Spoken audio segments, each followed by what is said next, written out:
नमस्कार, मी सुनील मुरमुरे तुम्हा सर्वांचं पुनश्च एकदा चाणक्य टीचर या यूट्यूब चॅनलवर हार्दिक स्वागत करीत आहे।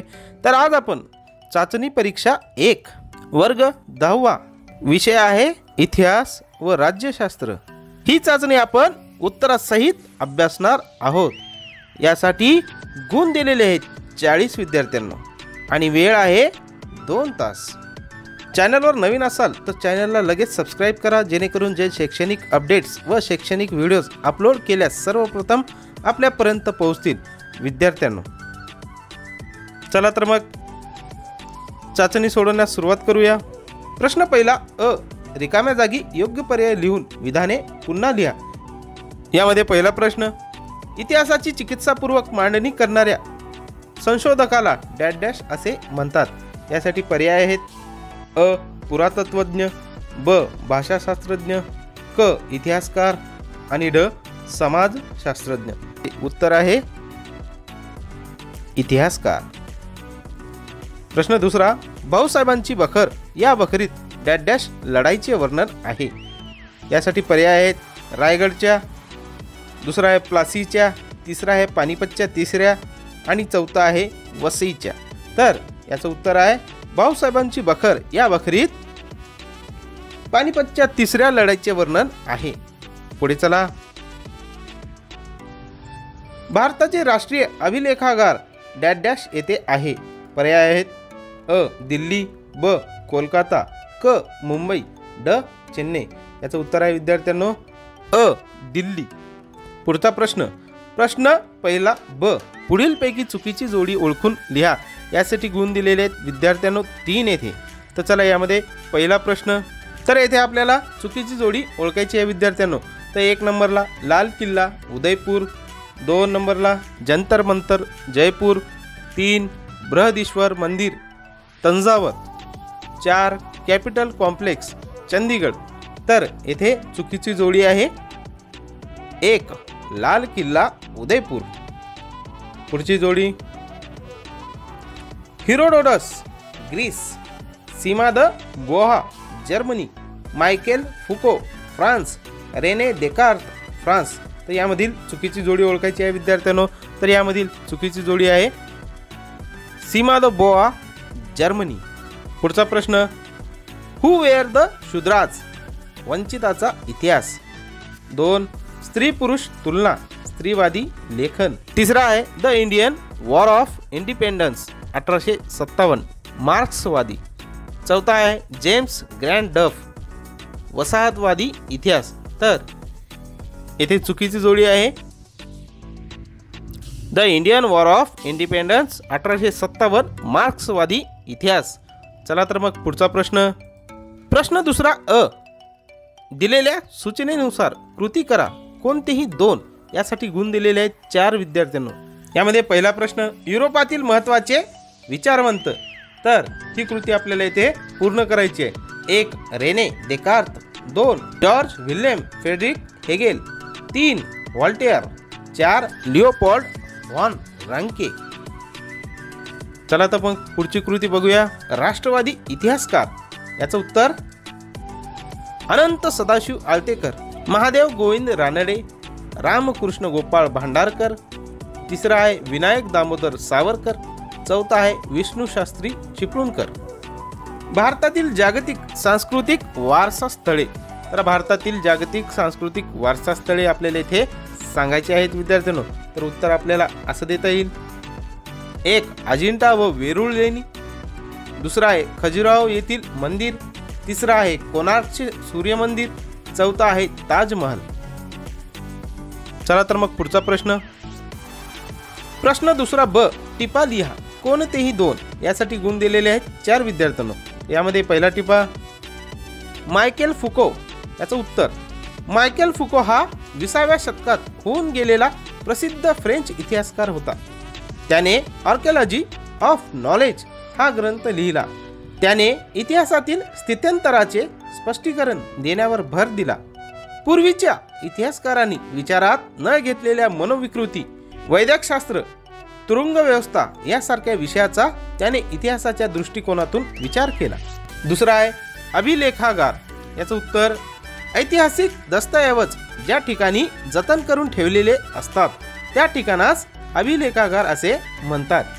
अभिलेखागारामध्ये महत्त्वाची जुनी कागदपत्रे, दप्तरे, जुनी चित्रपट, जागतिक करारांचे ऐवज इत्यादी जतन करून ठेवले जाते. अभिलेखागारामुळे मूळ कागदपत्रांचे संदर्भ मिळतात. तत्कालीन ऐतिहासिक घटनांचा अभ्यास करता येतो. तत्कालीन भाषा, लिपी यांचा शोध घेता येतो. कालगणना करता येते. ऐतिहासिक वारसा पुढील पिढ्यांना हस्तांतरित करता येतो. भारताचे दिल्ली येथील राष्ट्रीय अभिलेखागार हे आशिया खंडातील सर्वात मोठे अभिलेखागार आहे. भारतातील प्रत्येक राज्याचे स्वतःचे स्वतंत्र अभिलेखागारही आहे. तिसरा टिपा आहे मराठीतील बखरी. याचं उत्तर प्रामुख्याने मराठाशाहीत बखरी लिहिल्या गेल्या. कृष्णाजी अनंत सभासद यांनी लिहिलेल्या सभासद बखरीत छत्रपती शिवाजी महाराजांच्या कारकिर्दीची माहिती मिळते. भाऊसाहेबांची बखर या बखरीतून पानिपतच्या तिसऱ्या लढाईचे वर्णन वाचायला मिळते.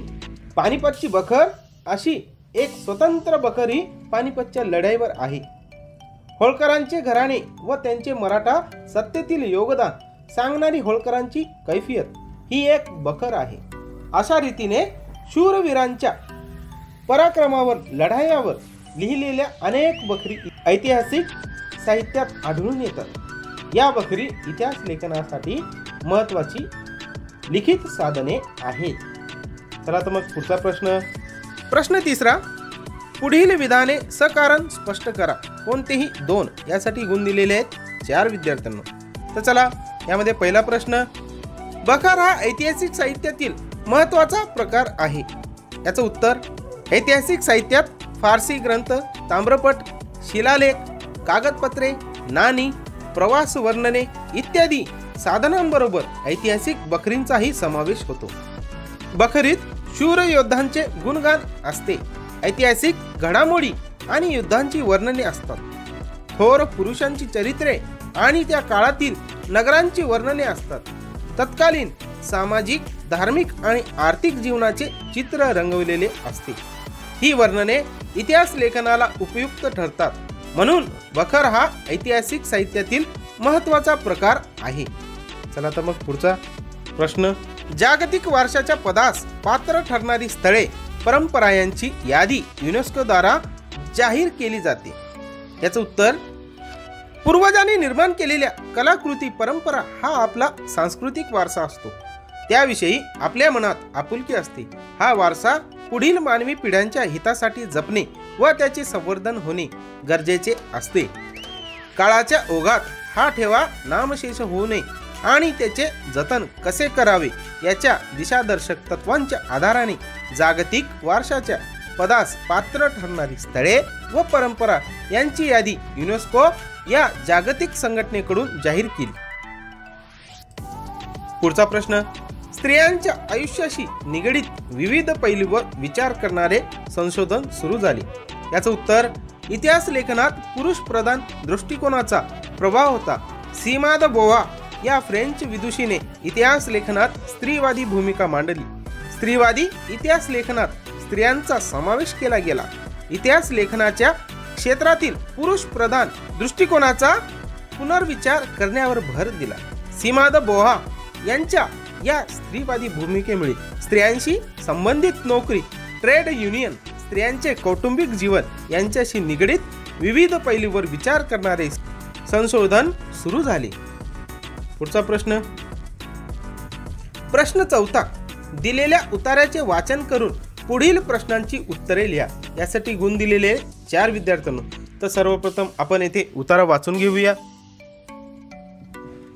जगातील सर्वात प्राचीन समजले जाणारे इसवी सन पूर्व 6वे शतक संग्रहालय मेसोपोटेमियातील ऊर या प्राचीन शहराचे उत्खनन करताना सापडले. हे उत्खनन ब्रिटिश पुरातत्वज्ञ सर लिओनार्ड उली यांनी 1922 ते 1934 या काळात केले होते. हे संग्रहालय एनिगॉल्डी नावाच्या मेसोपोटेमियाच्या राजकन्येने बांधले होते. ती स्वतः त्या संग्रहालयाची संग्रहपाल म्हणून काम पाहत असे. या संग्रहालयात सापडलेल्या प्राचीन वस्तूसोबत या वस्तूंचे सविस्तर वर्णन करणाऱ्या मातीच्या वाटिका, क्ले टॅब्लेट्स होत्या. तर चला तर विद्यार्थ्यांनो, या उतार्यावर आपल्याला पुढील कृत्या पूर्ण करायच्या आहेत, पुढील प्रश्नांची उत्तरे द्यायची आहेत विद्यार्थ्यांनो. तर यामध्ये प्रश्न पहिला, जगातील सर्वात प्राचीन संग्रहालय कोठे सापडले व ते कोणी शोधले? याचं उत्तर, जगातील सर्वात प्राचीन संग्रहालय मेसोपोटेमियातील ऊर या शहरात सापडले व ते कोणी लिहिले? ब्रिटिश पुरातत्वज्ञ सर लिओनार्ड वुली यांना ऊर या प्राचीन शहराचे उत्खनन करताना या संग्रहालयाचा शोध लागला. पुढचा प्रश्न, हे संग्रहालय कोणी बांधले होते? याचं उत्तर, मेसोपोटेमिया राज्याची राजकन्या एनिगॉल्डी हिने ऊर येथील हे संग्रहालय बांधले होते. पुढचा प्रश्न, या संग्रहालयाचा विशेष कोणता होता? याचं उत्तर, या संग्रहालयात सापडलेल्या प्राचीन वस्तूसोबत त्या वस्तूंचे सविस्तर वर्णन करणाऱ्या मातीच्या वाटिका, अक्षरे कोरलेल्या मातीच्या पाट्या होत्या. हा या संग्रहालयाचा विशेष होता. पुढचा प्रश्न, प्रश्न 5वा, पुढील प्रश्नांची सविस्तर उत्तरे लिहा. कोणतेही 2 यासाठी गुण दिलेले आहेत विद्यार्थ्यांनो, 8 येते. तर यामध्ये पहिला प्रश्न, स्त्रीवादी इतिहास लेखन म्हणजे काय? याचं उत्तर, स्त्रीवादी इतिहास लेखन म्हणजे स्त्रियांच्या दृष्टिकोनातून केलेली इतिहासाची पुनर्रचना होय. इतिहासाच्या लेखनात पुरुषवादी दृष्टिकोनाचाच प्रभाव अधिक होता, म्हणून त्यावर पुनर्विचार करावा आणि त्यात स्त्रियांचा अंतर्भाव करावा अशी भूमिका फ्रेंच विदुषी सीमा द बोहा हिने मांडली. त्यानंतर स्त्रीवादी इतिहास लेखन हा विचार स्वीकारला गेला. स्त्रियांशी संबंधित नोकऱ्या, रोजगार, ट्रेड युनियन्स, स्त्रियांचे कौटुंबिक जीवन, स्त्री संस्था या सर्वांवर सविस्तर संशोधन सुरू झाले. 1990 नंतर स्त्री हा एक स्वतंत्र सामाजिक वर्ग मानून इतिहास लिहिण्यावर भर दिला जाऊ लागला. या दृष्टिकोनालाच स्त्रीवादी इतिहास लेखन असे म्हणतात. पुढचा प्रश्न, वंचितांच्या इतिहास लेखनातील फुले आंबेडकर यांचे कार्य स्पष्ट करा. याचं उत्तर, समाजातील दुर्लक्षित समूहाच्या लोकपरंपरांचा इतिहास म्हणजे वंचितांचा इतिहास होय.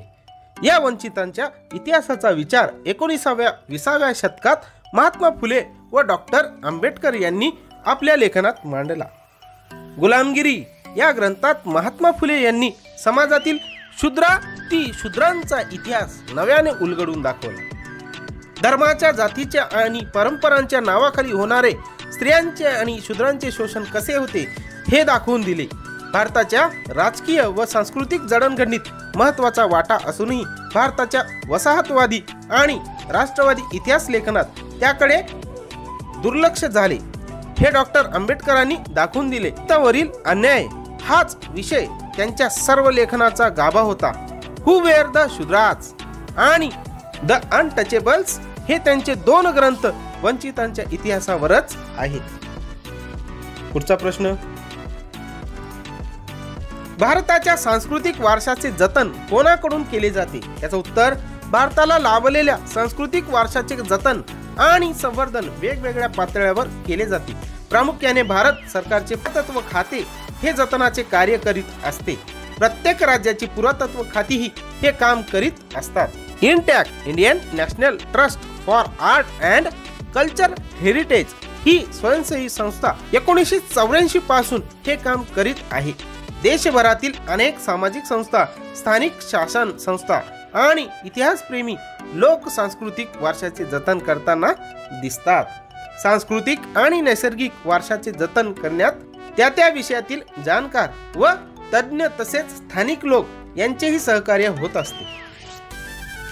चला तर मग पुढचा प्रश्न, प्रश्न 6वा, दिलेल्या पर्यायापैकी योग्य पर्याय निवडून विधाने पुन्हा लिहा.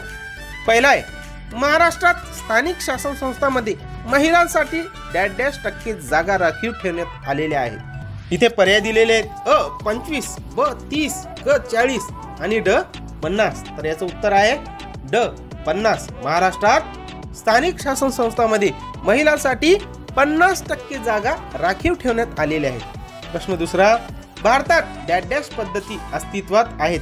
यासाठी पर्याय आहेत: एक पक्ष, द्विपक्ष, बहुपक्ष आणि ड आहे पक्षविहीन.